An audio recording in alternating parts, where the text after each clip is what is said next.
Buli mwaka abakyala abasukka 350 bazaalira ku ddwaliro lya Kitebe Center 3 erisangibwa mu ggombolola y'e Lubaga. Bw'ogeraageranya omuwendo guno n'ekifo we babadde bazaalira munene nnyo. Kino kye kiwaliriza ekitongole ekivunaanyizibwa ku kibuga Kampala ekya Kampala Capital City Authority okuzimba waadi y'abakyala be bazaalira ng'emazeewo ssente za Uganda obukadde 494.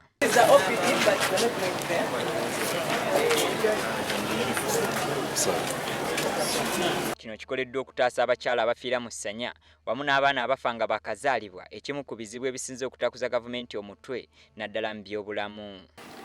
5 years ago, this place was almost just but structures with a medical team and patients struggling to deliver and access medical services respectively. It is much more evident that service facilities have generally improved. Wano nankulu w'ekibuga Kampala Jennifer Semakula Musisi wategereza nti tajja kuweera okutuusa ng'ebyobulamu mu kibuga Kampala birongooseddwa ebbanga ly'anaamala ng'akyakulira ekibuga kino. The maternity center that we are launching today cost 494 million, funded by the government of Uganda. But I also want to thank the partners that have worked with us, like IDI, for the renovation of the old maternity unit. Ono era aguddewo eddwaliro lya City Hall erimaze akaseera nga lirongoosebwa olw'embeera embi gye lyalimu okusobola okutuukana n'omutindo okuwa bannakampala obujjanjabi obw'omulembe.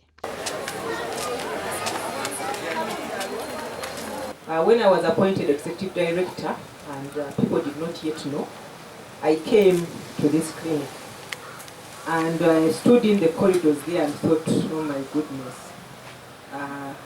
this is supposed to be the City Hall clinic. So I'm very proud today to be coming into a different place. I think, as you all acknowledge, it's a different place. It's very professional. Mu ngeri y'emu ono atuuseeko ku ssomero lya St. Paul Primary School Ensambya gy'agguliddewo kaabuyonjo ey'omulembe eriko obuyumba 8 era nga 2 ku bwo bw'abayizi abalina obulemu ku mibiri gyabwe.